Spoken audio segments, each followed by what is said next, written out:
You're staring at another AI dashboard at midnight, still trying to turn effort into income. But the real problem is not the tool, it is the order. One person can spend 30 days learning prompts and make $0, while another spends the same 30 days solving one paid problem and gets cash flow. That gap is hard to admit. It also points to something bigger. AI is not rewarding the most excited people. It is rewarding the people who sequence value correctly. And once you see the order that flips that outcome, most of the AI money advice online starts falling apart. Take two people who both want to make money with AI. Same ambition, same access to tools, same internet, same amount of time after work, same hunger to change their situation. But they choose different sequences, and that choice quietly determines almost everything that happens next. The first person starts where most people start, with fascination. They open every AI app they can find. They test image tools, text tools, automation tools, video tools, agents, no-code builders, wrappers, dashboards, browser extensions, prompt libraries, and whatever trend is getting attention that week. They tell themselves they are building an advantage. They spend hours figuring out what each tool can do. They learn little tricks. They generate sample outputs. They build fake portfolios. They make mock products nobody asked for. They plan a content brand around AI. They think about newsletters, courses, templates, freelance services, automations, maybe SaaS, maybe consulting, maybe faceless videos. Everything feels possible, which is exactly why nothing locks in. The options keep multiplying, but the direction never hardens. Weeks go by, then months. They know more and more about AI, but their bank account does not care. Why? Because they built from the tool outward, instead of building from the buyer inward. Now look at the second person. This person does something that seems slower at first, but is far more dangerous in the long run. They ignore the urge to start with tools. They start by asking a harder question. Where is money already moving? Not where attention is moving, not where hype is moving, where money is already being exchanged because somebody has a problem, pressure, delay, cost, bottleneck, revenue leak, lead shortage, sales friction, admin overload, slow delivery, or poor conversion. This person looks for pain before platform, demand before software, buyer before prompt. Then they narrow further. They do not say, I want to make money with AI. They say, I want to help a specific type of person get a measurable result faster or cheaper using AI behind the scenes.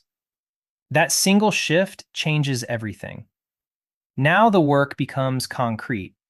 Instead of chasing tools, they study the customer's workflow. Instead of asking, what can AI do? They ask, what part of this process is slow, expensive, repetitive, inconsistent, or underperforming? Then they build an offer around that. The first person tries to sell AI itself. The second person sells an outcome improved by AI. The first person says, I do AI automation. The second person says, I help real estate teams respond to inbound leads in under 2 minutes so fewer leads go cold. The first person says, I make AI content. The second person says, I turn long founder podcasts into short sales clips that drive booked calls. The first person says, I can use ChatGPT. The second person says, I help local service businesses turn missed call data and reviews into weekly follow-up campaigns that recover lost revenue.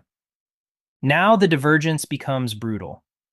The first person keeps reinventing themselves because no one is buying vague capability.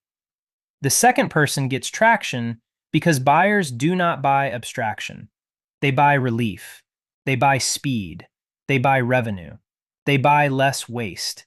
They buy solved problems. And once that second person gets even one buyer, the order keeps compounding in their favor. Now they have real data, real objections, real language, real use cases, real proof. Then AI becomes more powerful because it is no longer floating in theory. It is attached to a working commercial path. They can improve delivery, reduce hours, increase margins, sharpen outputs, and systemize the service because there is already money at the center. That is the entire split. One person uses AI to explore possibilities. The other uses AI to intensify a proven need. One stays impressed by capability, the other gets paid by sequence. And over time, that difference stops looking small. It becomes the difference between a hobby and income. Here's the hidden truth most people do not want to hear. AI is not the business. AI is the multiplier. And if you place the multiplier before the foundation, it multiplies confusion. That is the mistake. People think the money is in doing AI. It usually is not. The money is in using AI at the right stage of value creation. That sounds subtle, but it changes the whole model. Because the market rarely pays just because something uses AI. The market pays when AI helps deliver a result people already care about. That means the true order is not tool, then idea, then customer. It is customer problem, then valuable offer, then AI-enhanced delivery, then proof, then scale. That is the only order that consistently makes sense, and most of the frustration people feel comes from violating it early and then blaming the market later. Step 1 is identify a painful, costly, or urgent problem attached to a buyer with money, not a broad audience, not creators, not businesses, not people online, a real buyer, a business owner, a team, a professional, a category of client under pressure. The more specific, the easier it is to see where money already exists and where buying decisions already happen. Step 2 is define a result that buyer wants badly enough to pay for. Not a task, not a tool, a result. More leads, faster follow-up, better conversion, lower workload, more output, lower content cost, faster turnaround, higher retention, better pipeline visibility. The result has to matter in the buyer's world, not just sound impressive in an AI conversation or look smart on social media. Step 3 is create an offer around that result before obsessing over the tool stack. This is where people lose discipline. They want to build the back end first. Wrong move. First define what you are promising, for whom, in what time frame, with what deliverable, and why it is worth paying for. Until that is clear, the technology is still premature. Step 4 is insert AI only where it improves speed, consistency, cost, or performance. This is where AI becomes useful, not as decoration, not as your identity, as an engine inside delivery. Maybe it helps draft, summarize, segment, research, script, repurpose, classify, analyze, respond, personalize, or automate handoffs. Fine. But now it has a job. It is no longer a toy, it is infrastructure. Step 5 is sell the offer manually before trying to automate it. This is another hidden truth people resist because it feels less scalable. But manual selling gives you market truth. You learn what people care about, what wording lands, what objections appear, what promises are believable, what price feels acceptable, and what result actually matters. Without this stage, you automate guesswork. Step 6 is document delivery and only then build systems.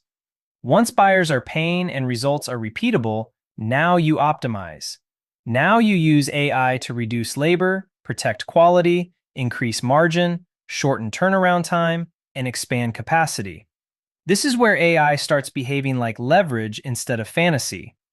The reason this order is the only order is because it matches how money actually moves. Buyers pay for value under uncertainty. They do not pay for your excitement. They do not pay for your tools. They do not pay because your workflow is clever. They pay because you can reduce pain or increase gain in a way they trust. That trust comes from clarity, results, and relevance. AI can strengthen all three, but only after they exist. So the hidden truth is not just that most people are doing it wrong, it is that the wrong order makes AI look less profitable than it actually is. People conclude AI is overcrowded or AI is not working, when what really failed was sequence. They started too far downstream. They built capability before commercial logic. And in business, that reversal is expensive. This order is not just cleaner in theory, it matches what the evidence already shows about where AI creates economic value and where it does not. The biggest mistake people make is assuming productivity by itself is a business. It is not. Productivity only becomes money when it is attached to a buyer, a paid workflow, and a result the market already values. That is exactly why the order matters. Start with what AI actually does inside paid work. In a large field study of 5,172 customer support agents, access to a generative AI assistant raised productivity by about 14 to 15% on average, measured by issues resolved per hour. For novice and lower skilled workers, the gain was much larger, around 34 to 35%. That matters because it shows where the money comes from. AI did not create value in a vacuum. It improved output inside an existing commercial function that companies were already paying for. First, there was a buyer. First, there was a paid problem. Then AI increased speed and consistency inside that system. That is the same logic this title is built on. When AI is inserted after demand, it becomes monetizable. When it is explored before demand, it stays educational but financially weak. The same pattern appears in higher value knowledge work. In the Harvard Business School and BCG field experiment, consultants using generative AI completed 12.2% more tasks, finished 25.1% faster, and produced results that were more than 40% higher in quality. Financially, that is not a curiosity. It is a change in billable capacity, turnaround time, and perceived value. But notice the deeper point. Consulting already had a client, a problem, and a revenue model. AI became powerful because it improved delivery inside a structure people already paid for. That is the proof. The market does not reward AI first. It rewards business value first, then AI-enhanced delivery second. Writing heavy work shows the same law. Research published in Science found that workers using ChatGPT completed professional writing tasks 40% faster, while output quality rose by 18%. That matters because a huge share of real paid work is writing in disguise. Proposals, follow-ups, reports, briefs, summaries, internal memos, client communication, sales messaging, and planning documents. Once those tasks get faster, the value only turns into money if the work is already attached to a commercial outcome. If the faster output helps a service business deliver more client work, reduce labor, improve responsiveness, or increase client throughput, that speed becomes margin. If nobody is buying the result, the efficiency stays trapped as private convenience. There is another reason this supports the exact order in the title. In both the support agent evidence and the writing evidence, less experienced workers benefited disproportionately. Financially, that means generic AI capability gets commoditized fast. If average quality output becomes easier to produce, then I know AI becomes a weak offer by itself. The market has less reason to pay just for tool familiarity, generic prompting, or vague automation language. That is why starting with tools is such a trap. You end up building inside the layer that gets cheaper first. But if you start with a buyer, a painful problem, and a clear result, AI helps you defend value instead of dissolving it. It becomes part of delivery, not the entire pitch. So the proof points in one direction. AI creates the strongest financial gains when it is inserted into existing demand, clear offers, and real workflows. That is why the order is buyer, problem, result, offer, AI enhanced delivery, proof, then scale. The studies do not just show that AI can make work faster. They show that speed becomes money only after commercial logic is already in place. That is the difference between an AI hobby and an AI business. The reason people get this order wrong is not just ignorance, it is psychology. Bad sequence feels better than good sequence in the beginning. Starting with tools feels exciting because tools give immediate stimulation. You click something, generate something, test something, and instantly feel progress. The brain loves that. It gives novelty, possibility, speed, and the illusion of competence. You do not have to face rejection. You do not have to choose a market. You do not have to risk being ordinary. You do not have to ask whether anyone will pay. You get to stay in potential. And potential is emotionally comfortable because it still protects your ego. It lets you feel active without being accountable. It lets you stay busy without becoming measurable. Starting with the real order feels worse at first because it is narrower and more exposing. Picking a buyer means excluding other paths. Choosing a problem means admitting most ideas do not matter. Building an offer means being specific enough to be judged. Selling manually means hearing no. Testing a result means discovering whether your assumptions survive contact with reality. That is heavier. That feels slower. That feels less glamorous. So the mind looks for escape routes, and AI provides one perfectly. It lets people hide inside preparation. That is why so many people become AI learners instead of AI earners.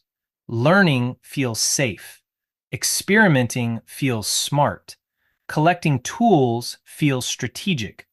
But often it is avoidance dressed as ambition. There is another psychological trap: identity inflation. AI makes people feel more powerful than their business model actually is. A person who has never sold an offer can suddenly generate polished copy, smooth proposals, nice branding, mock landing pages, workflow diagrams, and complex sounding systems. The external appearance of business competence rises much faster than actual commercial competence. This creates a dangerous mismatch. You start looking like you have something before you have something. You start sounding advanced before you are validated.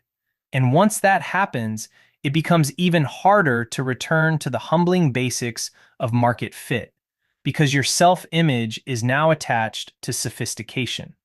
Then there is the fantasy of leverage without service. A lot of people do not really want to make money with AI. They want to bypass the painful stages of business. They want automation without learning the customer, scale without repetition, passive income without active proof. AI seems like it might grant that wish. That is why the market fills up with vague promises, digital junk, generic templates, low trust offers, shallow courses, cloned agencies, and automations searching for a reason to exist. It is not just greed, it is a very human desire to escape sequence. But money is psychologically cruel in one specific way: it only respects reality, not self-image, not excitement, not complexity, reality. Did you solve something? Did someone pay? Did it work? Can you repeat it? Can you deliver it efficiently? That is why the correct order feels boring to the ego, but beautiful to the bank account.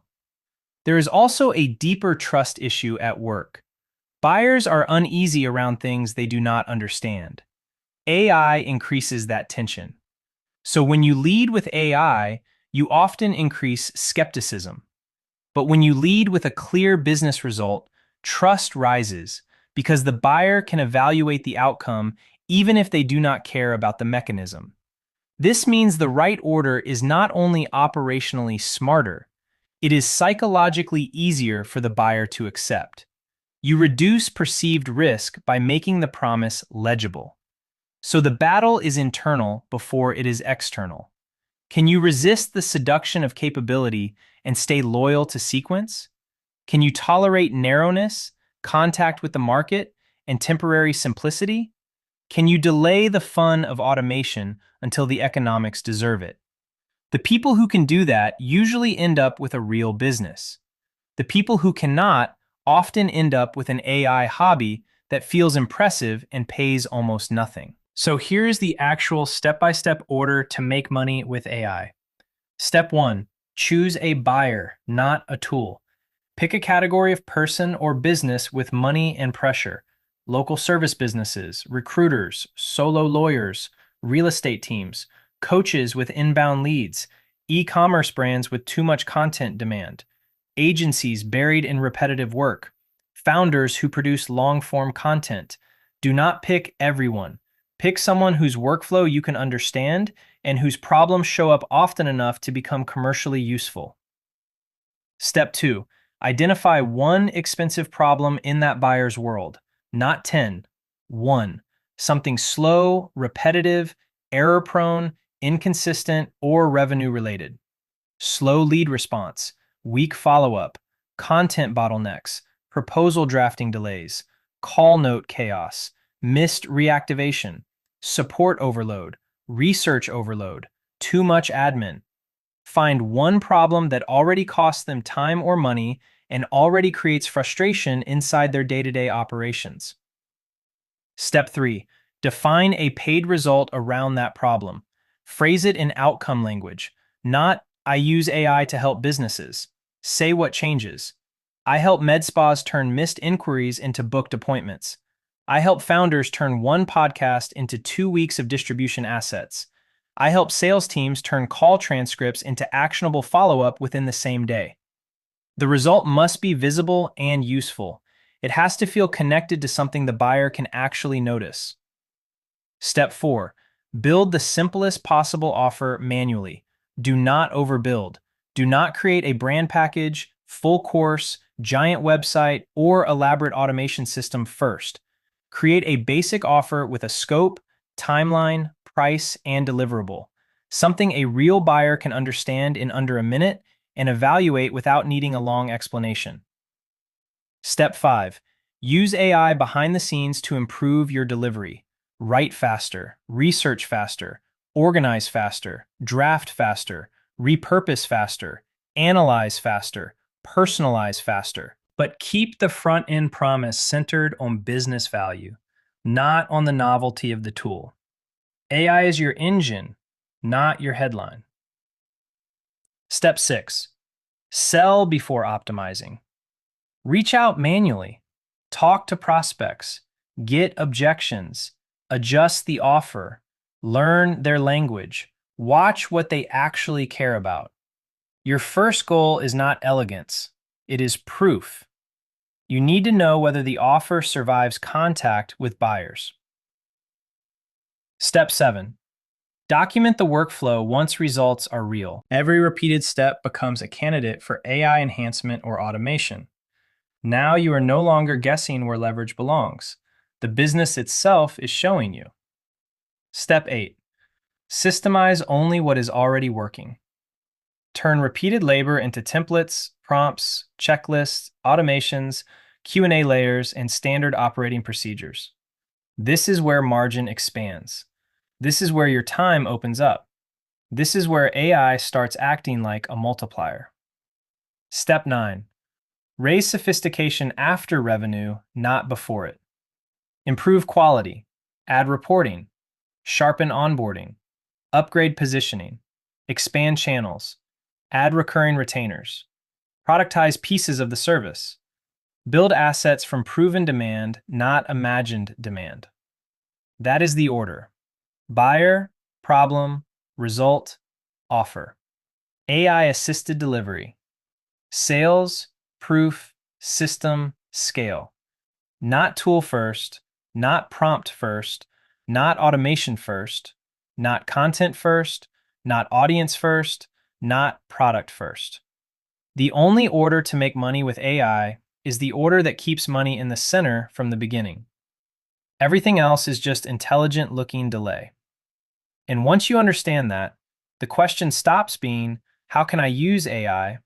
The real question becomes, where is value already wanted, and how do I use AI to deliver it better than the old way? That is where income begins.